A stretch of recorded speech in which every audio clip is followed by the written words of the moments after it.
Hello, good morning mga kakosa. Eric po. Bali ngayong araw ay Pasko.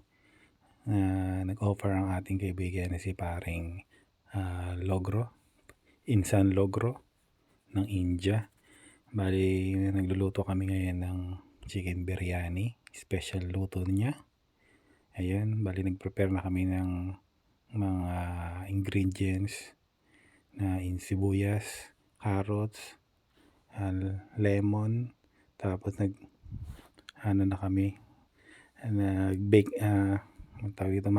marinate na kami ng chicken at nagbabad na kami ng basmati rice.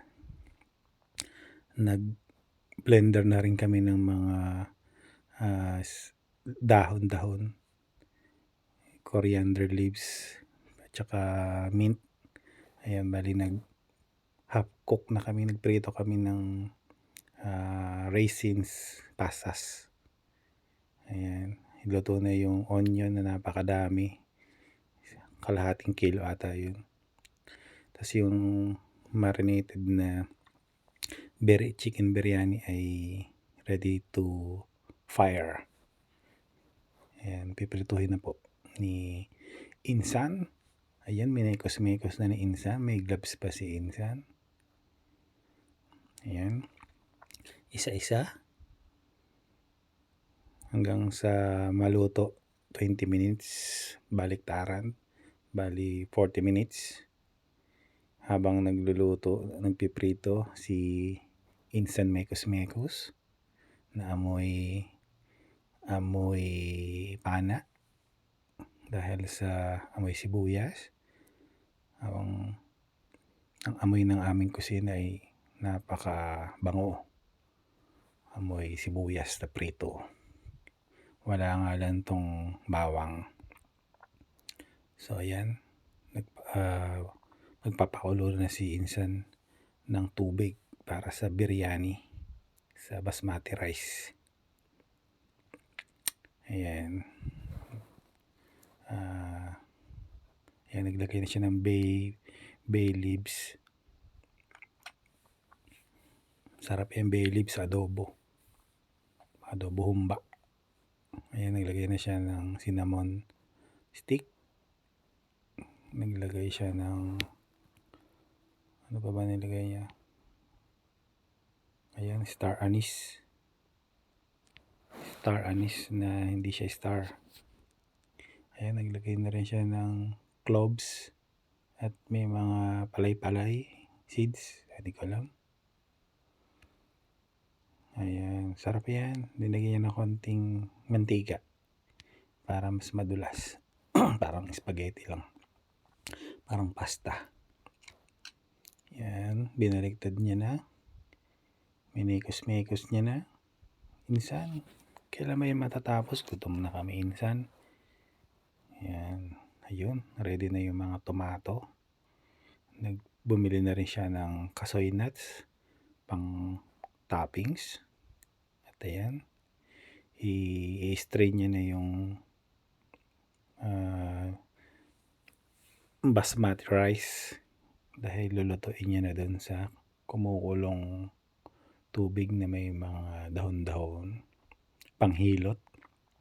Ayan, hinalo niya na sa tubig, lulutuin niya na ng 20 minutes. Ang galing ni Insan. Insan, sarap yan, Insan. Pinigian niya na ng lemon. Mas masarap yan, Insan. At hinati niya na sa isa pang kaserola na stainless. Very good, Ramon. Very good. Ayan, pinigaan niya rin isang lemon. Lemon ba yun o lime? Lime ata. Ayan, 20 minutes lang po yan, sabi niya. Ayan, so naluto na yon, in-strain niya na. Set aside niya na po sa isang kaserola. Ayan, sarap niyan. Yan ang favorite ko. Requested ko yan, kaya pinagbigyan niya ako. Although Muslim siya, hindi naman siya nagsiselebrate ng Christmas, pero mabait itong taong to. Close ko to eh. So, para sa lahat yan, party-party na later. Yung tomato, ready na rin yan. Kumuha siya ng pinagprituhang mantika. At ayan, sisimula na yung pang second batch. Luto na siya ng sibuyas ulit.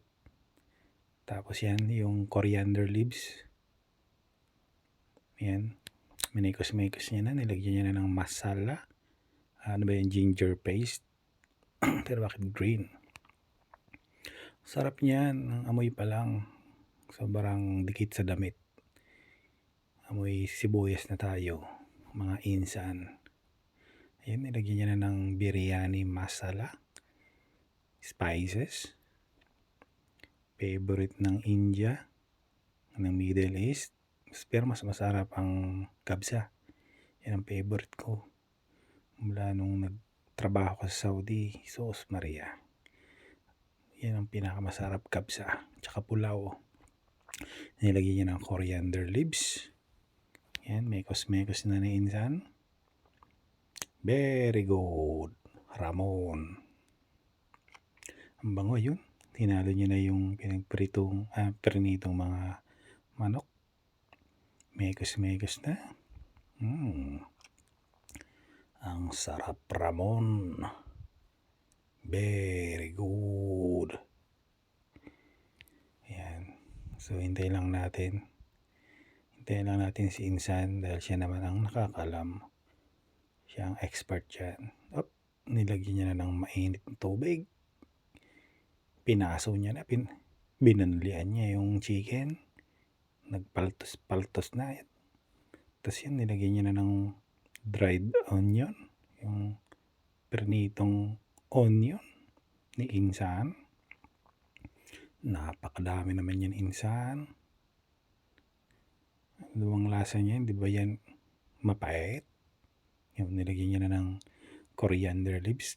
Halo na dyan yung mint. Mekos-mekos na po yan. Sobrang lasa niyan. Onion pa lang.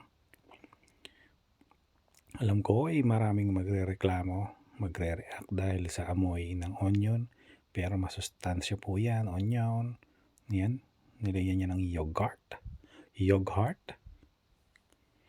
Masarap yan. Isa yan sa pagkain ng Saudi. Dessert. Ayan, paikot-ikot na si Insan ng butter. Helicopter. Tutunawin niya na. Tapos lagay niya na yung minix na na chicken biryani.